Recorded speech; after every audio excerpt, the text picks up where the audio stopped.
I found a Victorian photo album. How long ago when you found this? 6 years ago. The attic was supposed to be empty, just insulation, dust, and forgotten boxes. But tucked behind old boards, a family found a photograph that didn't belong to them. They posted it hoping for an answer. Instead, the calls started. Because once that image reached the right person, it stopped being a mystery. It became proof that someone's life never really disappeared. The baby book found in an attic, returned on Mother's Day. It wasn't a dramatic discovery. It was the kind of thing people find while settling into an older home. New homeowners in Greenfield, Ohio were going through the attic when they pulled out something that felt too personal to ignore. A baby book. Inside were photos, handprints, and early memories of a child they'd never met. The name inside didn't match the people living there now, and that's what made it different from ordinary old house clutter. This wasn't junk.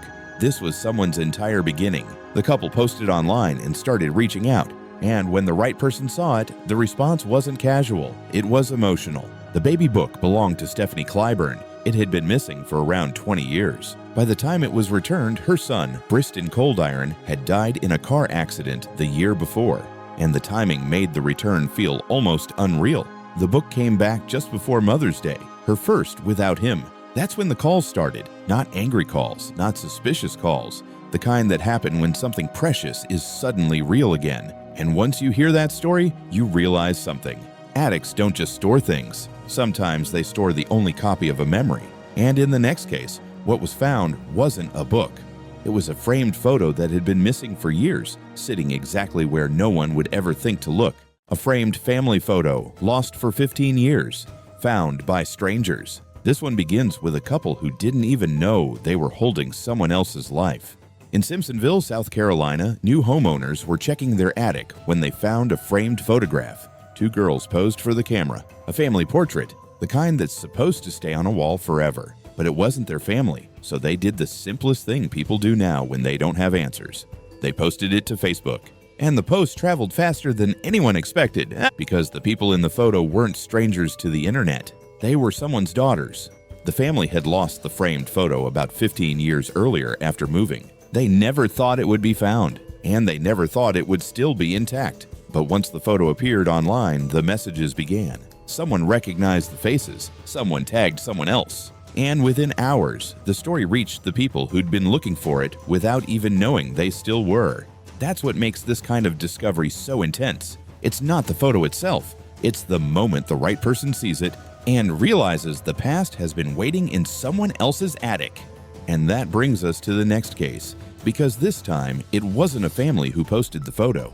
It was a man who found a single portrait and decided to do something most people wouldn't. He tried to return it, and what happened next turned into a chain of calls that kept growing. The Orphan photo found in an attic that started a search. It started with a photograph that had no name, a single image found among old attic belongings. No label, no date, no clue where it came from. People in the photo were strangers, but something about it felt too deliberate to throw away. So the man who found it did what most people never attempt. He started investigating. He reached out to researchers. He looked for local archives. He learned what genealogists call an orphan photo, a personal picture separated from the family it belonged to. And when he shared the story publicly, something unexpected happened. The photo didn't just get views. It started conversations, because once enough people see a face, someone eventually recognizes it.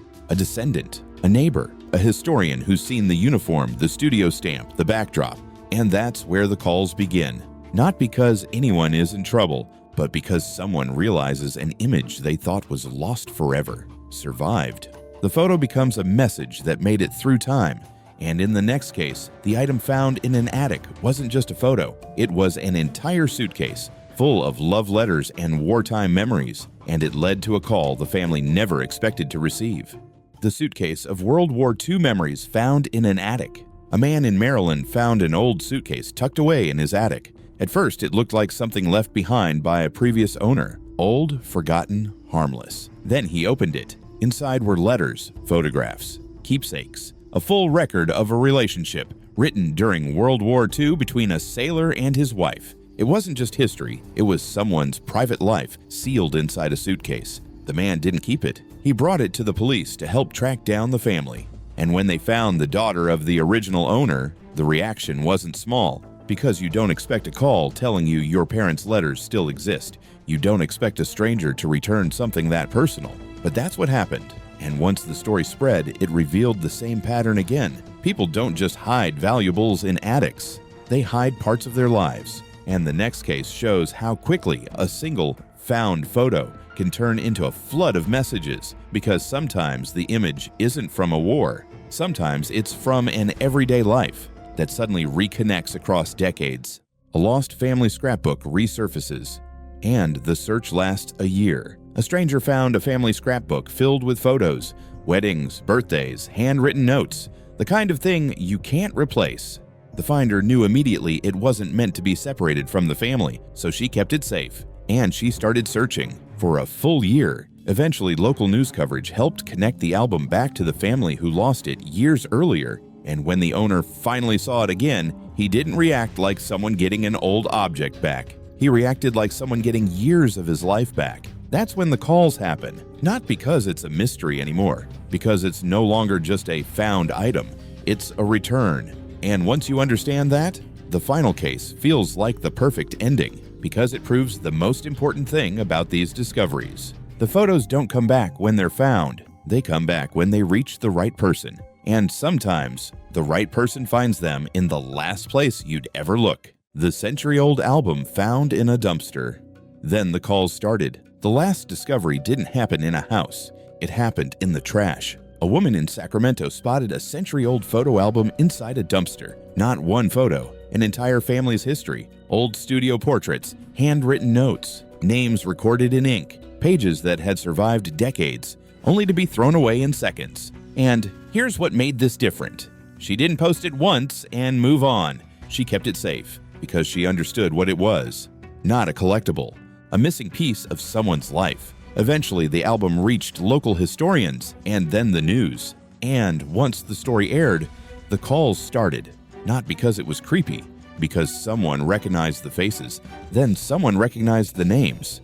And then the album reached the descendants, the people it belonged to all along. And when they finally held it, it didn't feel like getting an object back. It felt like getting their past back, which is why this story lands harder than any of the others, because it proves something simple. A picture doesn't stay lost forever, not if the right person finds it and chooses to return it. Most addicts are quiet, but sometimes they're holding the one thing someone never stopped missing. And when that picture finally shows up, the past doesn't stay silent. It calls back. If you want more real stories like this, subscribe to Rapid Rank, and I'll see you in the next one.